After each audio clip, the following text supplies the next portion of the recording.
बिस्मिल्लाहिर्रहमानिर्रहीम अल्लाहुम्मा सल्ली अला मुहम्मद व आले मोहम्मद। अस्सलाम वालेकुम। आज कैप्रिकॉर्न असेंडेंट को हम पढ़ेंगे कि इसके फर्स्ट हाउस का लॉर्ड, अच्छा कैप्रिकॉर्न असेंडेंट के अंदर अब फर्स्ट एंड सेकंड हाउस दोनों का लॉर्ड सेम ही है।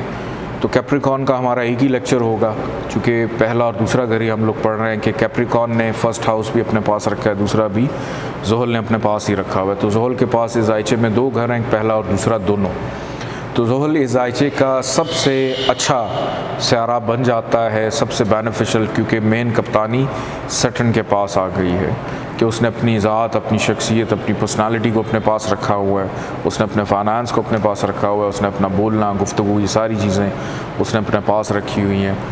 तो सटन इस जायचे में पहले घर में यहाँ आकर बैठ जाए तो यहाँ पर ज़ोहल का आना फर्स्ट हाउस में सबसे पहले एक तो पंच महापुरुष योग बनाता है, जिसको हम क्या कहते हैं, ससा नाम का पंच महापुरुष योग। ससा नाम का पंच महापुरुष योग ज़ोहल बनाता है कि अब जायचा नॉर्मल से थोड़ा सा अबव हो जाता है, बेहतर हो जाता है, अच्छा हो जाता है। साहिब जायचा के लिए भी, सेकंड हाउस के लिए भी, दोनों के लिए बड़ा बेनिफिशियल। और यहाँ से सटन की तीसरी नज़र तीसरे घर पे मेहनत का सिला मिलना, सातवीं नज़र सातवें घर पे अज़वाजी ज़िंदगी का सुख मिलना, और दसवीं नज़र करियर के घर पे, तो करियर रिलेटेड मामलात में भी उसको फ़ायदा रहे। नेक्स्ट हाउस की जाने बढ़ते हैं। सटन आकर बैठ जाए दूसरे घर में, अपने घर का ओन साइन का, यहाँ भी बहुत अच्छा होता है फाइनेंशियली तौर पे, रिलेशनशिप्स में, फैमिली के साथ, रिलेशनशिप्स के साथ, पुराने बचपन के दोस्तों के साथ, अपनी सकाफ़त से जुड़ के रहना, पुरानी रवायात से जुड़ के रहना, इसका ताल्लुक़ भी दूसरे घर से। फिर खुश खुराकी का बड़ा शौकीन होगा उमैर साहब की तरह, कि बड़ी दिलचस्पी होगी इसको कि राह चलते हुए कुछ भी खा ले, क्योंकि दूसरे घर में ज़ुबान का चस्का भी है सेकंड हाउस में। जो शख्स, एक आपको टिप दे देता हूँ, अगर किसी शख्स को खाने पीने का चस्का है ना, तो समझ जाएं उसको कभी पैसों की कमी नहीं आएगी। उसकी वजह क्या है? उसकी वजह यह है कि ज़ुबान का चस्का हम देख रहे हैं दूसरे घर से, अगर दूसरे घर के अंदर ये चीज़ उसकी एक्टिव है तो फिर बाकी चीज़ें भी उसकी एक्टिव होनी चाहिए, कि जब जिस चीज़ की जितनी ज़रूरत हो उसके पास पैसे आ जाएं फाइनेंशियली तौर। तो आज से ही आप लोग खाने पीने का शौक़ पैदा करें और खिलाने का भी, ठीक है। तो ये अब देखें दूसरा घर है ना, उसमें फाइनेंस है, पैसा है, और चस्का भी है खाने पीने का। एक तो होता है ना आप आम रूटीन में पेट भर के खाना खाते हैं, वो नहीं, ऐसे ही आते जाते हुए फ्रिज खोली, कुछ खा लिया, बाज़ार गए, गोलगप्पे खा लिए, दही बड़े खा लिए, तो चटपटी चीज़ें खाना, इसका ताल्लुक़ है दूसरे घर से। तो यहाँ से ज़ोहल नज़र डालता है तीसरी जायचे के चौथे घर में, तो ज़हनी सुकून मिलना, घर का सुख रहना, ज़मीन जायदाद प्रॉपर्टी का सुख रहना। सातवीं नज़र यहाँ से डाल रहा है आठवें घर पे, कि अब अपनी हैसियत, ताल्लुकात, रिश्तेदारी, पैसा, इनको इस्तेमाल करते हुए अपनी हर्डल्स, मुश्किलात को दूर करना। और 10वीं नज़र इसकी पड़ रही है जायचे के 11वें घर पे, ख्वाहिशात का पूरा होना, काम काज कारोबार का मुनाफा मिलना, अच्छे दोस्त बनना, बचपन के दोस्त हैं तो उम्र भर साथ चलना उनके, सोशल सर्कल एक्टिविटीज़ में दिलचस्पी रहना उसकी। नेक्स्ट हाउस की जाने बढ़ते हैं। ज़ोहल आकर बैठ जाए जायचे के तीसरे घर में, तो यहाँ पर ज़ोहल मेहनत के घर में, कि अब साहिब जायचा ख़ुद उठा और जाके मेहनत के घर में बैठ गया। तो अब उसकी मेहनत मुंसलिक किन किन चीज़ के, ख़ुद मेहनत में है, फाइनेंस भी मेहनत में है, और यहाँ से नज़र डाल रहा है तीसरी नज़र औलाद के घर पे, अपने नसीब पे नज़र डाल रहा है, और 12वीं नज़र डाल रहा है, 12वें घर पे इसकी 10वीं नज़र है, अखराजात को कट। तो जहाँ से आया है, जहाँ बैठा है और जहाँ देख रहा है, अब उन तमाम चीज़ों के अंदर ज़िम्मेदारियाँ भी बढ़ गई, रिस्पॉन्सिबिलिटीज़ भी बढ़ गई, मुशक्क़त भी बढ़ गई, हार्डशिप भी बढ़ गई उसकी। नेक्स्ट हाउस की जाने बढ़ते हैं। सटन आकर बैठ जाए जायचे के 4th हाउस में, तो यहाँ पर इसको क्या मिलेगा, केंद्र के हाउस में आ गया, को पंच महापुरुष अच्छा, वेरी गुड। यहाँ पर इसको कभी भी पंच महापुरुष योग नहीं मिलेगा। क्यों? क्योंकि यहाँ पर ये हबूत का है, ख़राब हो गया। असेंडेंट को भी ख़राब किया, दूसरे घर को भी इसने ख़राब किया, और कहाँ किया? ज़हनी सुकून के घर में, घर के सुख में, ज़मीन जायदाद। क्या अब ये बंदा बागी है? चाहे लड़का हो या लड़की हो, किसी की समझ में आने वाला नहीं। और यहाँ से तीसरी नज़र बीमारी को भी देख रहा है। अब जहाँ बैठा है वो है इसका हिस्सा चेस्ट से लेकर ये पेट से थोड़ा ऊपर वाला हिस्सा, तो इन चीज़ों से रिलेटेड प्रॉब्लम्स उसको हो सकते हैं। और यहाँ से सातवीं नज़र करियर के घर पे, करियर में भी कोई स्टेबिलिटी नहीं। जब भी जोहल की दशांतर दशा चलेगी, कोई ना कोई ब्लंडर ही मारेगा, ख़राबी पैदा करेगा। और यहाँ से 10वीं नज़र इसकी असेंडेंट को, अपनी घर को देख रहा है, तो साहिब जायचा को भी डिस्टर्ब ही रखेगा। नेक्स्ट हाउस की जाने बढ़ते हैं। जोहल आकर बैठ जाए दूसरे घर में। यहाँ पर जोहल का आकर बैठना औलाद का सुख देता है, अक्लमंद और ज़हीन बनाता है, इल्मी एतबार से भी फ़नकाराना सलाहियतें होती हैं, रूहानियत का शौक़ भी रहता है, अकल्ट साइंसेस का शौक़ रहता है, प्यार मोहब्बत के मामलात में भी फ़ायदा देता है, बल्कि मोहब्बत की शादी का योग भी बनता है। क्यों? क्योंकि यहाँ से इसकी तीसरी नज़र पड़ रही है शबीर साहब 7वें घर पे, तो मोहब्बत की शादी का योग भी बन रही है। और यहाँ से इसकी 7वीं नज़र पड़ रही है जायचे के 11वें घर। काम काज कारोबार के मुनाफे पे नज़र डाल रहा है, क्या? अनसर्टेन गेन के घर से, औलाद के बाद भी उसको फ़ायदा हो सकता है। और यहाँ से इसकी 10वीं नज़र अपने घर को देख रहा है, सेकंड हाउस को, तो फाइनेंशियली तौर पे भी स्टेबल रखेगा।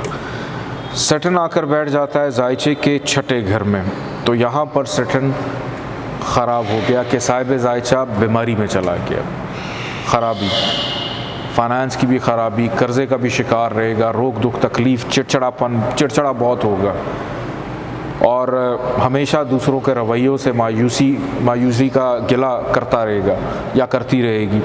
और यहाँ से तीसरी नज़र इसकी 8वें घर पे, हर्डल्स, मुश्किलात भी रहेंगी। 7वीं नज़र 12वें घर पे, अखराजात से भी तंग रहेगा। और 10वीं नज़र इसकी पड़ रही है तीसरे घर पे, ये भी कहता हुआ मिलेगा कि मैं जो भी करता हूँ मुझे उसका कोई सिला नहीं मिलता।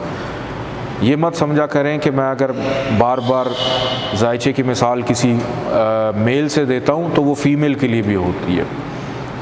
सैटर्न आकर बैठ जाता है जायचे के 7th हाउस में। यहाँ सैटर्न बहुत अच्छा होता है।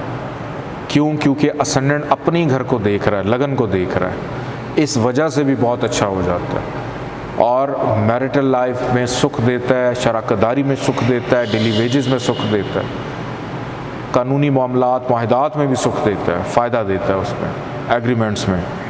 और यहाँ से तीसरी नज़र जायचे के 9th हाउस में, तो नसीब को बेहतर करेगा, वालिद से ताल्लुकात, मजहबी रुझानात की तरफ तवज्जो रहेगी, आला तालीम हासिल कर सकता है। यहाँ से 10वीं नज़र इसकी पड़ रही है जायचे के 4th हाउस में, तो अपना ज़ाती घर, ज़मीन जायदाद, प्रॉपर्टीज़ में भी बेनिफिशियल रहेगा। सैटर्न आकर बैठ जाता है जायचे के 8वें घर में, तो यहाँ पर सैटर्न का आना ख़राब होता है क्योंकि नहस घर है, यहाँ पे प्रॉब्लम्स देगा। और यहाँ से जहाँ जहाँ नज़र पड़ रही है 10वें घर पे, तीसरे घर पे और उसके बाद 5वें घर पे, तो वहाँ भी प्रॉब्लम्स को ही जनरेट करेगा। नेक्स्ट हाउस की जाने बढ़ते हैं। सैटर्न अगर देख रहा है जायचे के 9th हाउस में आ जाता है, नसीब के खुद उठा और नसीब के घर में एक अच्छा नसीब लेकर पैदा हुआ है, वालिद के लिए भी बेनिफिशियल, अपने लिए भी बेनिफिशियल, आला तालीम, हायर एजुकेशन के लिए बैरून मुल्क पढ़ने भी जा सकता है, फ़ॉरेन ट्रैवलिंग रहेगी उसकी बहुत ज़्यादा, हज उम्रा ज़ियारात बार बार करने के लिए जा सकते हैं। यहाँ से तीसरी नज़र इसकी 11th हाउस पे, तो ख्वाहिशात का पूरा होना, काम काज कारोबार का मुनाफा होना, अच्छे दोस्त मिलना, सोशल सर्कल वसी होना, अच्छे एडवाइज़र्स मिलना। 7वीं नज़र तीसरे घर पे, मेहनत का सिला मिलना। और यहाँ से 10वीं नज़र इसकी पड़ रही है जायचे के 6ठे घर में, तो बीमारियों से भी दूर रहना। सैटर्न आकर बैठ जाता है जायचे के 10वें घर में। यहाँ पर सैटर्न का आना, एक तो इसको शर्फ मिलता है, दूसरे नंबर पे यहाँ पर इसको ससा नाम का पंच महापुरुष योग भी मिलेगा, क्योंकि केंद्र का मालिक केंद्र में अपने घर में हो या केंद्र में उसको शर्फ मिल जाए तो उसको पंच महापुरुष योग लग जाता है। पंच महापुरुष जैसे सैटर्न है, केंद्र का मालिक है और केंद्र के अंदर ही उसको शर्फ मिल गया, तो यहाँ पर भी ज़ोहल को हम कहेंगे कि इसको ससा नाम का पंच महापुरुष योग मिला है। तो अब ये जायचा नॉर्मल से अबव है, बेहतर है। नॉर्मल से अबव का मतलब ये कि अच्छा जायचा, अमाल अच्छे, काम काज कारोबार अच्छा, मुस्तकिल मिजाजी, इज़्ज़त शोहरत रखने वाला, रिस्पेक्ट मिलना, मातहत बहुत सारे लोग काम करेंगे इसके, अच्छी एडमिनिस्ट्रेटिव क्वालिटीज़ लेकर पैदा होना, कमांडिंग अथॉरिटी होना। यहाँ से ज़ोहल डाल रहा है तीसरी नज़र 12वें घर पे, अखराजात को कम करना, बैरून मुल्क ट्रेडिंग करना या बाहर से किसी और करेंसी में पैसे भी जनरेट करना, क्योंकि कारोबार नज़र डाल रहा है वहाँ पे। 7वीं नज़र चौथे घर पे ज़मीन जायदाद प्रॉपर्टी, गाड़ी सवारी, माँ से ताल्लुकात अच्छे रहना। और 10वीं नज़र इसकी पड़ रही है 7वें घर पे, अज़वाजी ज़िंदगी शराकतदारी में भी फ़ायदा रहना। ज़ोहल आकर बैठ जाता है जायचे के 11वें घर में। अब यहाँ पर ज़ोहल बहुत अच्छा होता है, बहुत बेनिफिशियल होता है। यहाँ पर सैटर्न फाइनेंशली तौर पे इतना दे देता है कि अगर ताकत में हो डिग्री वाइज तो साहिब जायचा को ख़ुद ही नहीं पता होता कि मेरे पास कितने पैसे हैं, इतने पैसे आ जाते हैं। और क्यों? क्योंकि दूसरे घर का मालिक 11वें घर में बैठे हैं और यहाँ पर ना उसको हबूत है, ना कोई और मसले मसाइल हैं। अगर गरूब हो जाता है तो फिर एक अलग बात है, या डिग्री वाइज कमज़ोर है तो फिर अलग बात है। इस सूरत में इसको एक्टिव किया जा सकता है। ये तो मेरा ख्याल सारी करेंगे जिनका कैप्रिकॉर्न असेंडेंट भी नहीं है। यहाँ से तीसरी नज़र इसकी पड़ रही है, असेंडेंट पे अपनी घर को देख रहा है, असेंडेंट के लिए बेनिफिशियल। 7वीं नज़र 5वें घर पे औलाद के लिए अच्छा, प्यार मोहब्बत के मामलात में आसानी। और 10वीं नज़र इसकी 8वें घर पे पड़ रही है, यानी हर्डल्स मुश्किलात से भी दूर रखेगा। नेक्स्ट हाउस की जाने बढ़ते हैं कि ज़ोहल अगर आकर बैठ जाता है जायचे के 12वें घर में तो यहाँ पर बहुत बुरे असरात देता है। जुदाई, तन्हाई, अकेलापन, कैदोबंद, अखराजात में इजाफ़ा, नज़र बद, जादू टूना, इन तमाम चीज़ों को एक्टिव रखेगा। यहाँ से तीसरी नज़र डाल रहा है दूसरे घर पे, तो सेकंड हाउस को भी अपने ही घर को देख रहा है, उसको भी डिस्टर्ब करेगा। 7वीं नज़र इसकी छठे घर पे है, 6 हाउस से भी प्रॉब्लम्स को पैदा करेगा। और 10वीं नज़र इसकी है जायचे के 9वें घर में, तो 9th हाउस यानी नसीब को भी डिस्टर्ब करेगा। बहुत शुक्रिया, अल्लाह हाफ़िज़।